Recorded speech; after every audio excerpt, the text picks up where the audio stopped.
policing was different then. There was none of the science that we have today.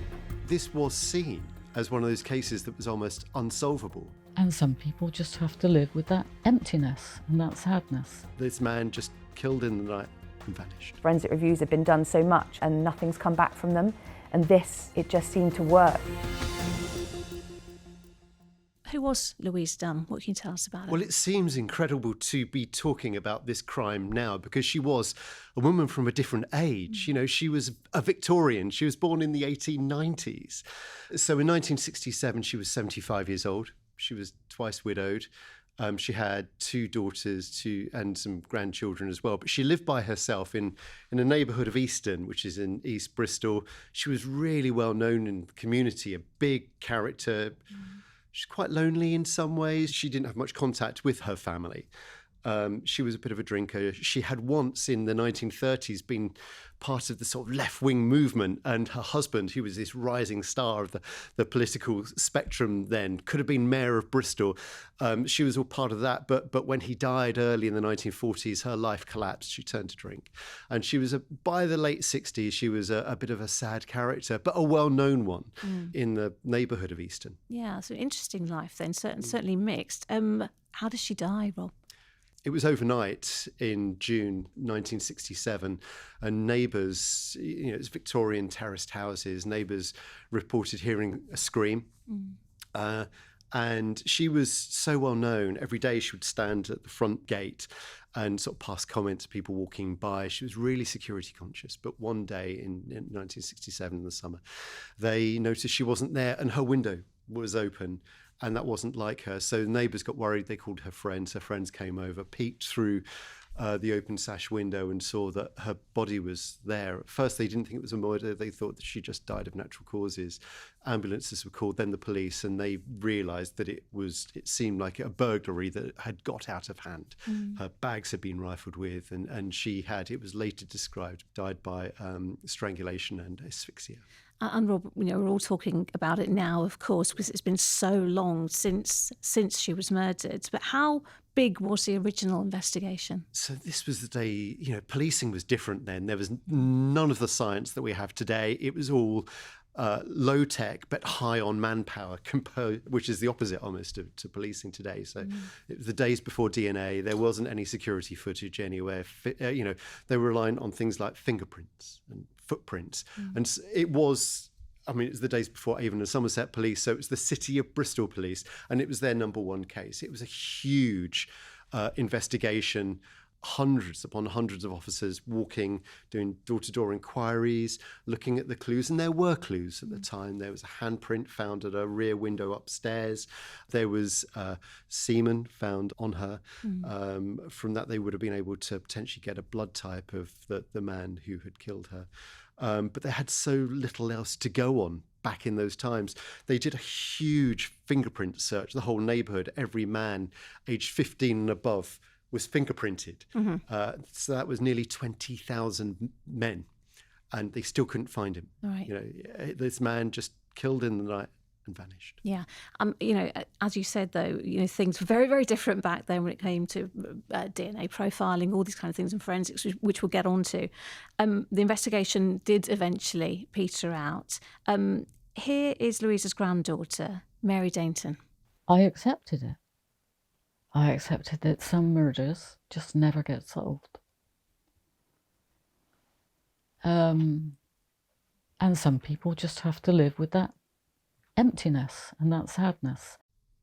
Well, in the decades since Louisa's murder, as I mentioned before, there was a huge breakthrough in policing, which was DNA profiling. And this was pivotal in finding Louisa's killer, wasn't it?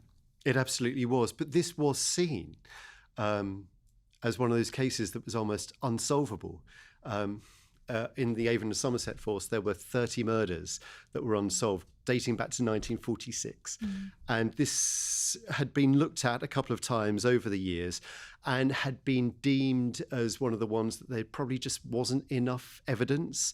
So the DNA became a thing in policing in 1987 and 1988. In fact, the world's first DNA conviction happened just a mile away from in Bristol, the place we're talking about, a rapist who was jailed. But it was. And it had been used successfully in other cases. There was another case not far away in Bath, Melanie Road.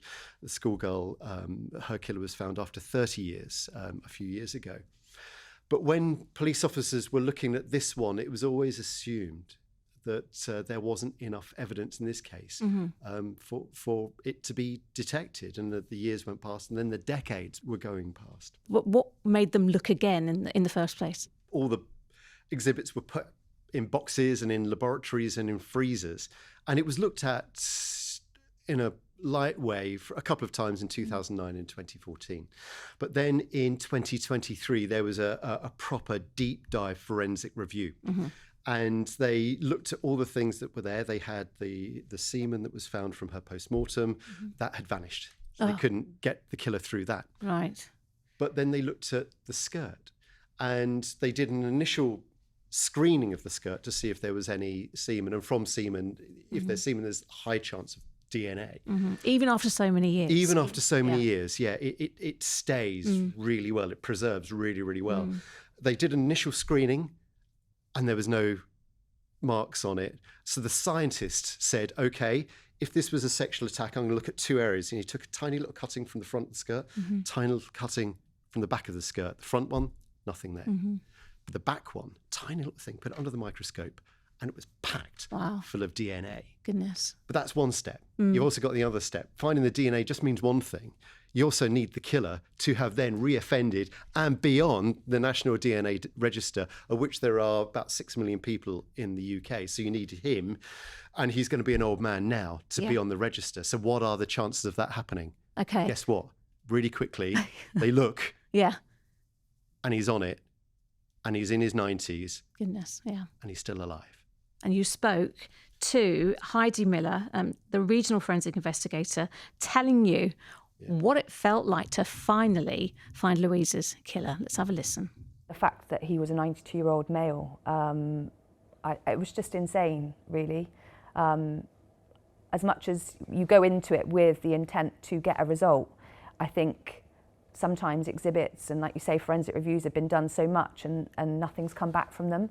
And this, it just seemed to work. What thoughts did you have, the chance of this man still being, A, found, and B, alive? Alive, yeah, and that was the next step. My first thought was, wow, he would never have thought that he's ever going to be brought to justice for this crime after all those years. I mean, you've held that secret for such a long time. That is, insane.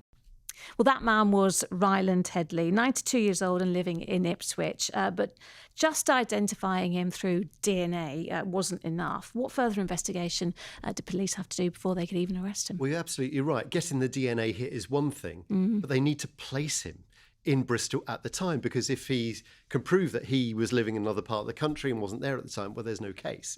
So they needed to place him there. So this is where, when you see all the old dramas about cold case and all the long work that goes into it, that's exactly what happened. The police had to go off to all the archives and find electoral rolls and find that he was living just outside the area where the fingerprints were taken. He was living just a couple of streets away, so they couldn't catch him through that.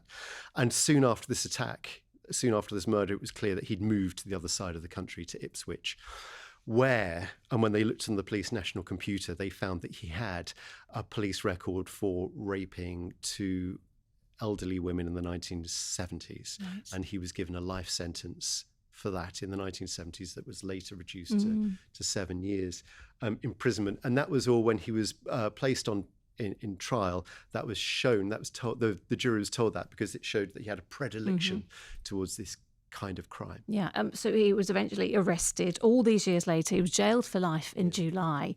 But the decades that he spent, of course, there was that time in jail, but evading justice. Are police now considering him a possible suspect in other cold cases as well? There are, because you have this extremely violent case in the 1960s, and then you have a gap of 10 years when he attacks 2 women in the 1970s. And both Norfolk and Suffolk police have said that they are now looking at other cases from the early 70s in particular, where he admits to being a prolific burglar. And he clearly has a modus operandi, which involves targeting lone women, entering their homes and stealing stuff, and then if they're there, also sexually assaulting them. And so they are looking at other cases there, but there's no proof at present. And it's important to say that he wasn't caught because of those 1970s attacks. He'd gone on and had been arrested and released without further action in 2012 for an assault, which is why when his swab was taken, that's why he was on the National DNA Register. And we talk about the DNA, the forensic. It was crucial to this case. But when police started the review of Louisa's murder, that was in 2023. But the science had actually been in place since the 1980s. So why on earth did it take so long? Yeah, so this is a review team. The review team had only really been around for about 20 years. And they have a massive workload. They've got 30 unsolved murders dating back to 1946.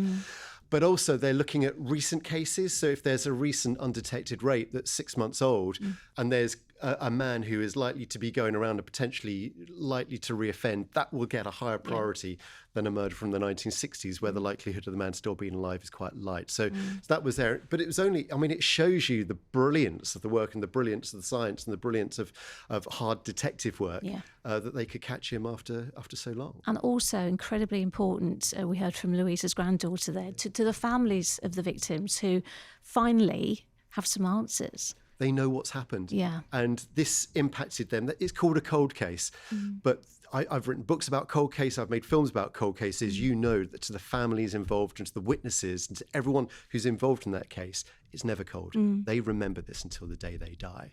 And for Mary, Louisa's granddaughter, she finally has the answers. And I think that is some comfort. Okay. All right. Well, let's hope so, Rob. Thank you. It's been fascinating talking to you.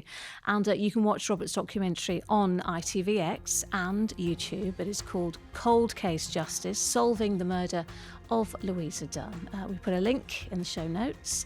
Until the next time, thank you for joining us.